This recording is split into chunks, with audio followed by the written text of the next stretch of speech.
ওকে, আর এই ভিডিওটা হচ্ছে this is a message for Tarek Zia, Tarek Rahman ওরফে তারেক জিয়া। আপনি যদি এই ভিডিওটা দেখেন তাহলে আমি বলবো যে আপনি এই জিনিসগুলো একটু গভীরভাবে চিন্তা করে দেখবেন। কারণ হচ্ছে যে আমাদের দেশের যে অবস্থা এখন, I know it is very hard to lead the country, the situation you took over, বা যে কোনোভাবেই আপনারা ক্ষমতায় এসেছেন সেটার ব্যাপার না, কিন্তু আমার কাছে যেটা মনে হয়েছে যে তারেক জিয়া বা Tarek Rahman is little changed person. যে সে প্রিভিয়াসলি কেমন ছিল সেটা সেটা হয়তো উনি কিছুটা হলেও অনুধাবন করেছেন, এবং দেশের এবং সার্বিক পরিস্থিতির বিবেচনা করে সব কিছু আধুনিকায়ন এবং বিদেশে থাকার কারণে সে হয়তো কিছুটা পরিবর্তিত মানুষ হিসেবে আবার আবির্ভূত হয়েছেন। সুতরাং আমি সেই বিশ্বাস নিয়েই তারেক রহমান সাহেবকে মেসেজ দিচ্ছি। যদিও তারেক রহমান আমাদের ক্লাসমেট, আমাদের বন্ধু সমান, আমরা একসাথে অনেক সময় আড্ডাও দিয়েছি, বাট তারপরও বলবো যে এখন আপনি প্রধানমন্ত্রী, সুতরাং আমি উইথ দ্য ডিউ রেসপেক্ট বলছি যে আপনি ভিডিওটা একটু মন দিয়ে শুনুন যে কেন আমি এটা বলছি, এবং এটা একটা গুরুত্বপূর্ণ মেসেজ আপনার জন্য। আমি আজকে একটা রেফারেন্স দিচ্ছি আপনার জন্য, সেটা হচ্ছে সিঙ্গাপুর অ্যাজ এ কান্ট্রি।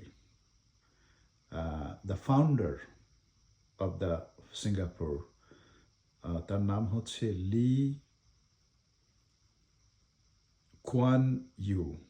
আপনি যদি তার ইতিহাস জানেন, তার তার বায়োডাটা পড়েন যে সিঙ্গাপুর আসলে কি ছিল। সিঙ্গাপুর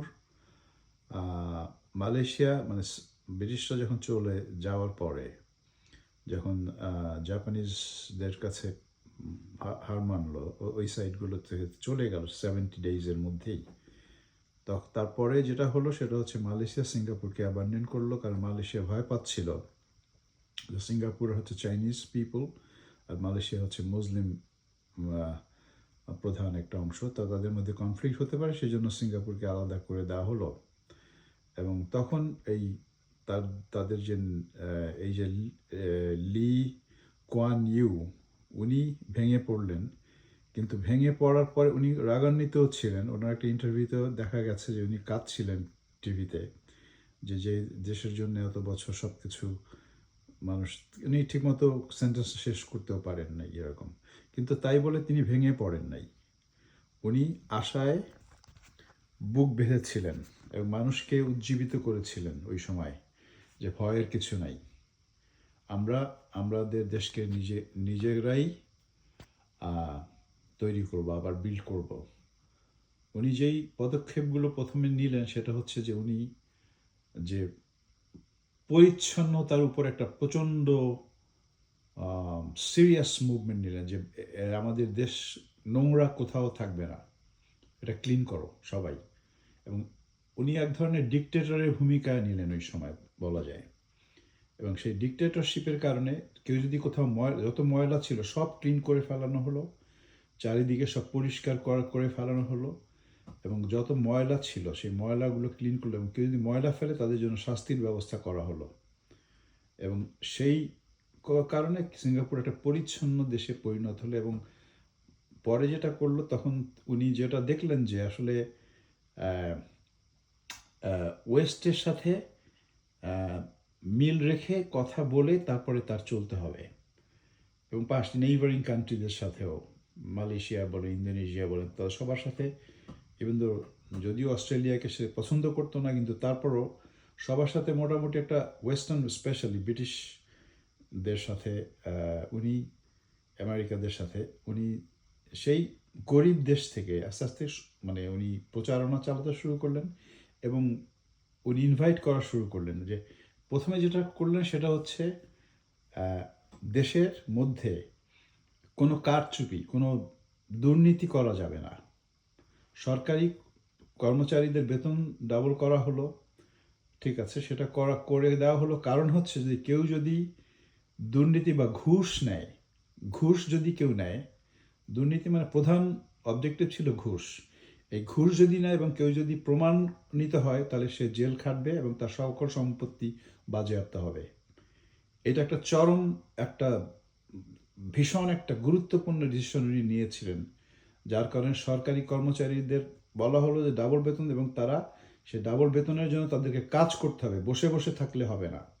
ওই যে ডাবল বেতন দেওয়া হচ্ছে সেটা প্রপারলি ইউটিলাইজ, সেই টাকাটা ইউটিলাইজ করতে হবে সরকারের জন্য এবং মানুষের জন্য, এটা তিনি নিশ্চিত করেছিলেন। এবং করাপশন, অ্যান্টাই করাপশন একটা ব্যুরো তৈরি করেছিলেন। যদি কেউ ঘুষ নিয়ে ধরা পড়ে তাদের যাবজ্জীবন বা এরকম একটা শাস্তি দেওয়ার ব্যবস্থা করেছিলেন এবং তাদের সম্পত্তি বাজেয়াপ্ত করার ব্যবস্থা করেছিলেন, যার কারণে দুর্নীতি সমাজ থেকে সম্পূর্ণ বিলুপ্ত হয়ে যায়। তারপরে তিনি যে ইনিশিয়েটিভ নিলেন সেটা হচ্ছে যে বিদেশি কর্পোরেশনদের ইনভাইট করা শুরু করলেন, ব্যাংকিং সিস্টেম, ফাইন্যান্সিয়াল ইনস্টিটিউশন, যে তাদেরকে কোনো ট্যাক্স, ভেরি লো ট্যাক্সে তাদেরকে এখানে আসতে হবে, কিন্তু শর্ত হচ্ছে তাদেরকে তাদের ইন্ডাস্ট্রি করতে দেওয়া হবে, বিভিন্ন কর্পোরেশন অফিস তৈরি করতে দেওয়া হবে, লো ট্যাক্স, ভেরি লো ট্যাক্স। এবং সেই ট্যাক্সের কারণ আর একটা শর্ত দিলেন যে লোকাল সিঙ্গাপুরিয়ানদের তাদেরকে হায়ার করতে হবে এইসব জায়গায়। তো যার কারণে সিঙ্গাপুর আস্তে আস্তে ধীরে ধীরে ইন্ডাস্ট্রিয়ালাইজেশন দিকে চলে গেল। বিভিন্ন দেশের বড় বড় কর্পোরেশনগুলো আসা শুরু করে নিশ্চিত করলেন যে আইনটা যেন মানে সম্পূর্ণভাবে কঠিন থাকে এবং তার যে সম্পূর্ণ যে মিলিটারি এবং অন্যান্য যারা ছিলেন তাদেরকে কন্ট্রোলে নিয়ে আসলেন সম্পূর্ণ, যে কোনো ধরনের করাপশন যদি কারো বিরুদ্ধে পাওয়া যায়, সেটা সে যেই হোক, তাদের অ্যাকশন নিলেন উনি সাথে সাথে। এবং তারপরে যেটা করলেন যে যখন আস্তে আস্তে বিভিন্ন মাল্টি ন্যাশনাল কোম্পানিগুলো আসা শুরু করলো লো ট্যাক্সের কারণে, কারণ তারা জানলো যে দেশে আইন শৃঙ্খলা পরিস্থিতি সাংঘাতিক মজবুত, উনি যখন করতে পারলেন এবং বিদেশিরা যখন বুঝতে পারলো যে হ্যাঁ এখানে আইন শৃঙ্খলা মজবুত, তখন আস্তে আস্তে বিদেশিরা আসা শুরু করলো। এবং তারপরে তিনি যেটা করলেন, যখন আস্তে আস্তে অর্থনীতি ধীরে ধীরে উপরের দিকে যেতে লাগলো, তখন তিনি করলেন যারা গরিব মানুষ তাদের জন্য রাষ্ট্রীয় যে ওই শিপইয়ার্ড, কারণ সিঙ্গাপুরে তখন কোনো ছিল না, রিসোর্স ছিল না, ন্যাশনাল রিসোর্স কিছুই ছিল না। উনি যেটা করলেন ইনফ্রাস্ট্রাকচার তৈরি করলেন, বিভিন্ন বিদেশিদের আনলেন, যে পোর্টগুলো ছিল সেই পোর্টগুলো সচল করলেন, চাইনিজদের মানে ওইরকম চাইনিজরা কিন্তু সিঙ্গাপুরের দ্বারা অনুপ্রাণিত। আজকে যে চায়না দেখছেন সেটা অনেকটা লি কিউয়ান ইউর অনেকটা ধারণা চাইনিজরাই অ্যাডাপ্ট করে এবং চাইনিজরা এইটা অ্যাডাপ্ট করেই অনেক এগিয়ে যায়। এবং আজকে সিঙ্গাপুর নিজেও সেটা করে এগিয়ে গিয়েছিল। এবং তারপরে সাধারণ গরিব মানুষের জন্য হাউজিংয়ের ব্যবস্থা করলেন উনি, যে যারা স্ল্যামে থাকতো তাদের জন্য বিল্ডিং করে দিলেন, পানির ব্যবস্থা করলেন, ইলেকট্রিসিটির ব্যবস্থা করলেন, তারা স্বল্প মূল্যে তারা যেন থাকে, কিন্তু সাবসিডি কাউকে দিলেন না। বললেন যে সবার কাজ করতে হবে, every single one has to work, কেউ ফ্রি সাবসিডি কেউ পাবে না। এই যে ফ্যামিলি কার্ড দিব, এইগুলো বাদ দেন, তারেক রহমানকে বলছে এগুলো বাদ দেন, এগুলো দিয়ে আপনি মানুষকে আরো বেকার সমস্যায় তৈরি করবেন। মানুষকে নিজের পায়ে দাঁড়াতে বলেন, হ্যাঁ যদি সহায়তা লাগে তাদেরকে লোন দেন, লোন দিয়ে সার্বিক তত্ত্বাবধানে রেখে তারা প্রগ্রেস কি করছে সেটা দেখেন, এবং যদি কেউ কোনো দুর্নীতি করে তাদেরকে জেলে ঢুকায় দেন। সরকারি কর্মচারীদের ভূমি মন্ত্রণালয় সাব রেজিস্ট্রারগুলো, আপনি তাদের প্রত্যেকের সম্পত্তির হিসাব নেন, প্রত্যেকটা সাব রেজিস্ট্রারের সম্পত্তির হিসাব নেন, প্রত্যেকটা পুলিশ অফিসারের সম্পত্তির হিসাব নেন, মানে যারা যারা তাদের সমস্ত সম্পত্তি বাজেয়াপ্ত করুন। আপনি একটু কঠোর হন, কঠোর হলে দেখবেন যে আপনি যদি অনেস্ট যেই নতুন চিন্তাভাবনা নিয়ে এসছেন সেগুলো কাজে করতে হবে, এবং বাংলাদেশের মানুষ সারা জীবন ধরে স্মরণ রাখবে সেটাকে। হ্যাঁ, এটা করলেন। তারপরে যেটা করলেন যে হাউজিংয়ের ব্যবস্থার পরে যেটা করলেন উনি, সেটা হচ্ছে যে মিলিটারিকে শক্তিশালী করার চিন্তা ভাবনা করলেন, কারণ উনি দেখলেন যে Indonesia is a threat for Singapore, দের সাথে একটা যুদ্ধ হয়েছিল। তারপরে চায়না, আশেপাশে নেইবারিং কান্ট্রি যারা যারা আছে সবাই কে চিন্তা ভাবনা করে উনি ভাবলেন যে মিলিটারিকে শক্তিশালী করতে এবং মিলিটারিকে একটা বিশাল অংশ ইসরায়েলের সাথে অ্যাগ্রিমেন্ট করলেন, ইসরায়েলের সাথে ট্রেনিং নিলেন, তাদের অস্ত্র ওখান থেকে সরবরাহ নিলেন, বিভিন্নভাবে সামরিক বাহিনীকে একটা প্রচণ্ড ডিসিপ্লিন এবং প্রচণ্ড শক্তিশালী একটা বাহিনীতে পরিণত করলেন।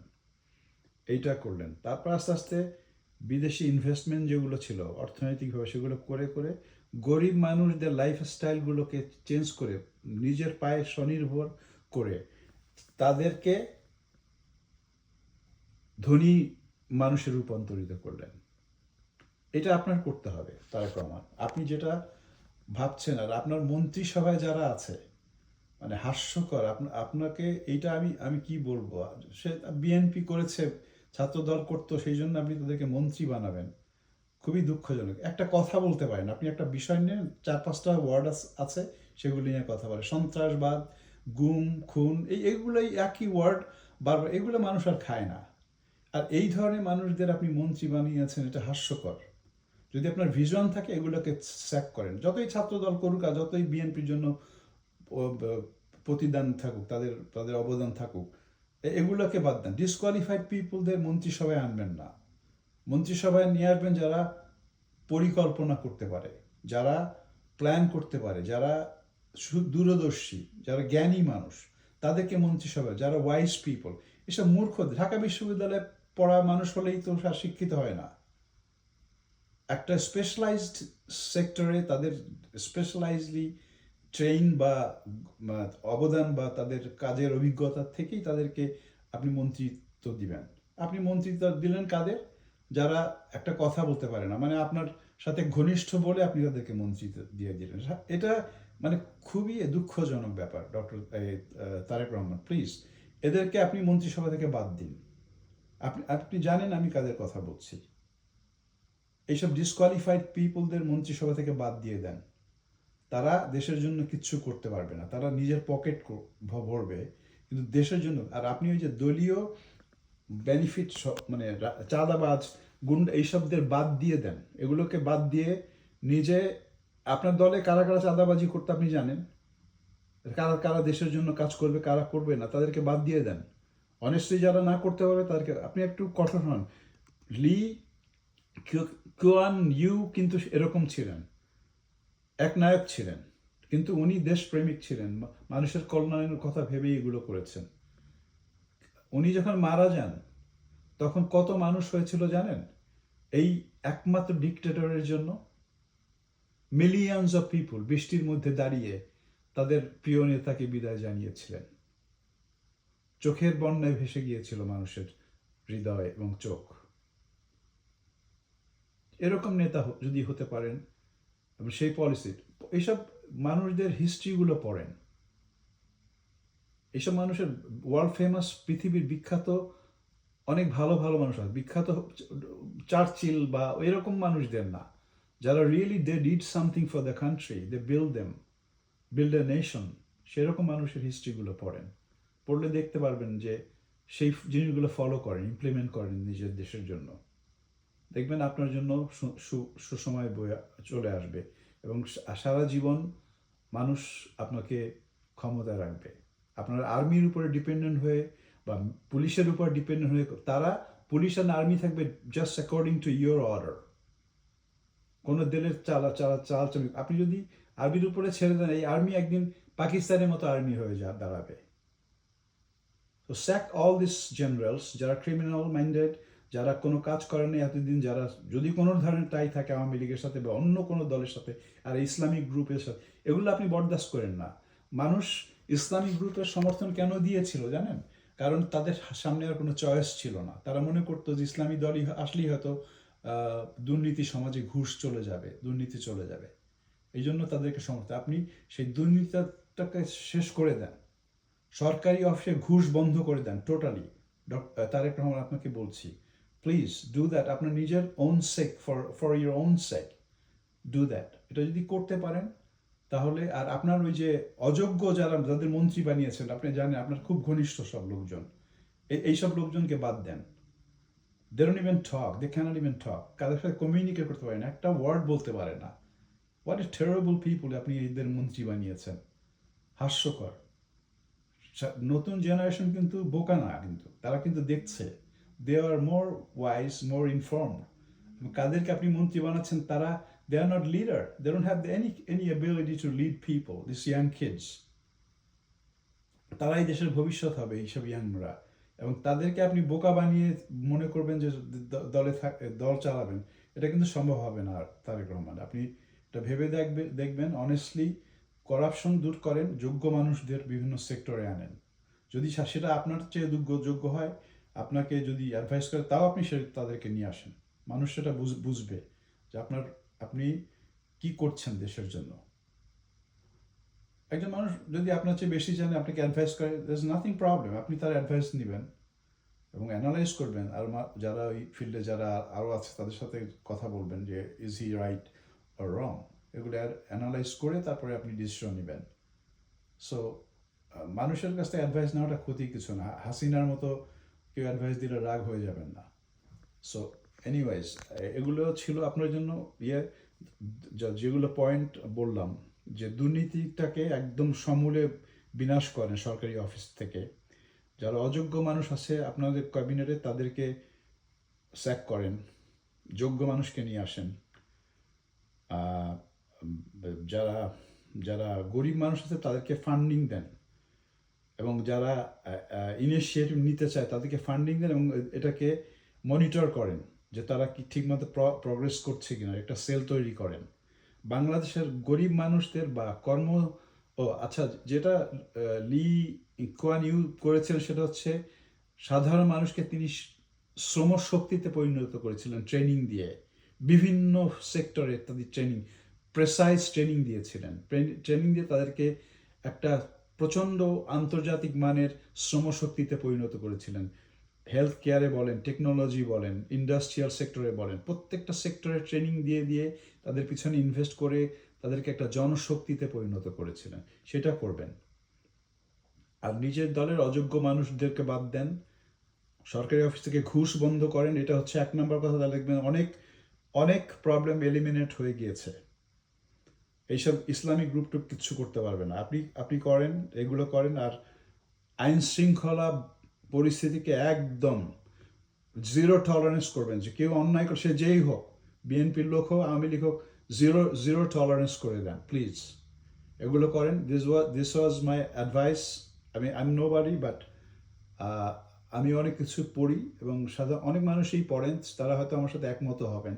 আপনি এগুলো ফলো করেন এবং আপনি নিজেও পড়েন, পড়ে জানেন যে তাদের যে লাইফস্টাইল ছিল, তারা কি পলিসিগুলো নিয়েছে। এই যে লি কুয়ান ইউ এর জীবনীটাই পড়েন, আপনি পড়ে দেখেন এবং তাকে ফলো করেন। ডক্টর মাহাথির মোহাম্মদের জিনিসগুলো পড়েন।